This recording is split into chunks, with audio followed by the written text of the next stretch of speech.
I'm reading something I wrote during the COVID lockdown. It's called Signed 2020.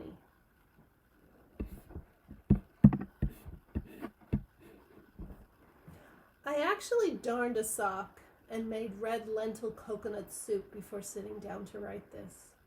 While looking for a fresh jar of curry, I straightened out the pantry. I swept up some onion skins and took out the compost. That's how much I wanted to write this. That's how much I wanted to look back. Write something, she'd said, something relevant. But relevant to what? There's so much to consider. Wildfires wiping out habitat, rolling back protection of California bears. Did Trump give permission to kill them in their sleep? I couldn't read the rest. There was Harvey Weinstein, puffy and pockmarked, shuffling into court, clutching a walker. We lost Kobe and Ginsburg and Trebek. We lost our minds over the knee of a cop on the neck of another, a brother, and then another and another and another. We struggled with blue versus red, men versus women, black versus white, and finally, mask or no mask. To be relevant, you need to be part of something, but I live on an island in a town without stoplights. Mine is the last house on a dead-end street. I live alone. So when we are told to stay home, to shelter in place, I wonder, will I become more or less relevant to anything? In the beginning, I see the silver linings. I never liked cruise ships anyway. I refuse to panic and miss out on the whole toilet paper thing. But I withdraw some cash and I fill the car with gas. From the basement, I retrieve a mask left by a sheetrocker I'd slept with a couple of times. I buy groceries, suiting up like everyone else. I buy more than I need because I won't shop again for a while. When I do, the shelves may be empty. I hear I'll soon be eating only what I can grow myself. But my yard is impossibly sloping and sandy and shady, so I stock up on peanut butter, beans, and tortillas. I get chips and salsa. When I get home, I eat the chips right away while watching a video on how to wipe down groceries with a homemade solution of alcohol and aloe. I wonder if I am contaminated from the chips and get up to wash my hands.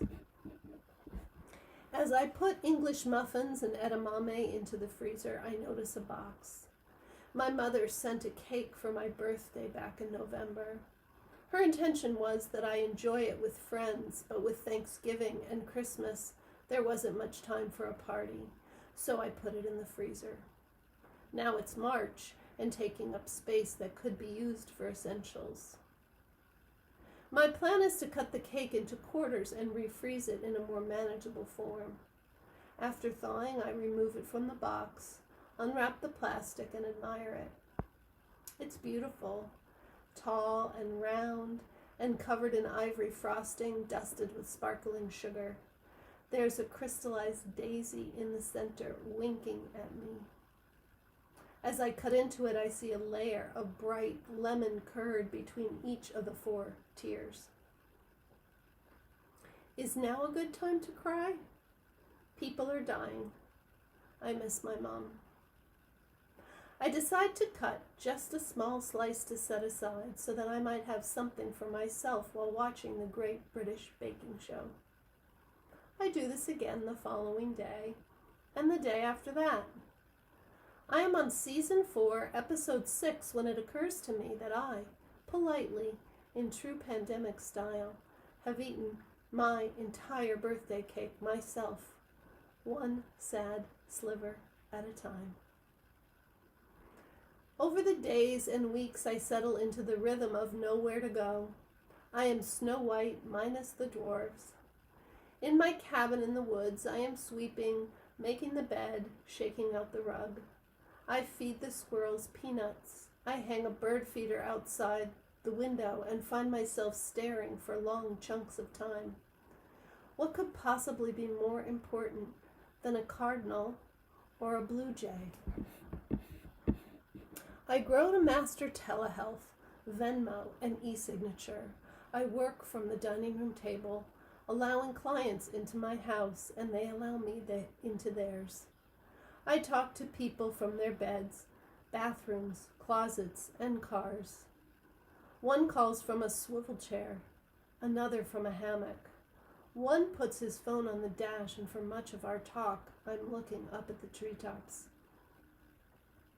Kindly, the nursery delivers a half-dozen packs of blue-faced pansies, leaving them out on the stone wall and quickly driving off. It's cold, so I put on a hat and coat to collect them, surveying the empty street like a mobster at a drop location. I pot up the plants, and once they take hold, I bring one inside to use on an altar for my Zoom backdrop. I never get used to seeing myself on the screen. My eyes look too tiny, and my boobs look too big. No more sweaters, try a scarf, straighten your collar, look up. The Zoom Al-Anon, the Zoom conference call, the Zoom book group, the Zoom town meeting, the Zoom memorial for my father. I wore makeup for that one. In the evenings, things can get a little dangerous.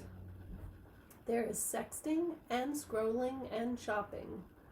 I try not to order from Amazon, but I need headphones and one of those ring lights. I buy a photo album and 10 years post-divorce finally put our wedding pictures into a binder. I buy deck furniture in case I ever have people over. I buy an air purifier in case I ever go back to the office. Sometimes I just give money away. I give money to stop calves being separated from cows, to children separated from parents. I give money to elephants in Africa and dogs in China. I give to a sick friend, a food bank, and a struggling bookstore. By midnight, I'm signing petitions, adding my name to lists of worried, angry, upset, sleepless people. I fill out an application to foster a refugee family and a blind turkey. And over the year, I see a new moon, a full moon, a supermoon. They call this one the pink moon, the last one the beaver. There is a rare conjunction of Jupiter and Saturn, when the two will be so close they will appear as one glowing double planet. I go to look when I take out the trash. While standing in the driveway, I think of people everywhere, going outside to see something brilliant and magical. Like me, they will tip their face to the heavens, searching. Here in the street, I remember I am part of something. I remember I am part of a collective. Billions of unique beings connected by sky. We are together in our homes and huts, our tents and teepees and Winnebagos, cooking and working, sleeping, weeping, and praying. We are helping and healing, all doing our best with whatever we have. Here, I remember. Thanks for listening.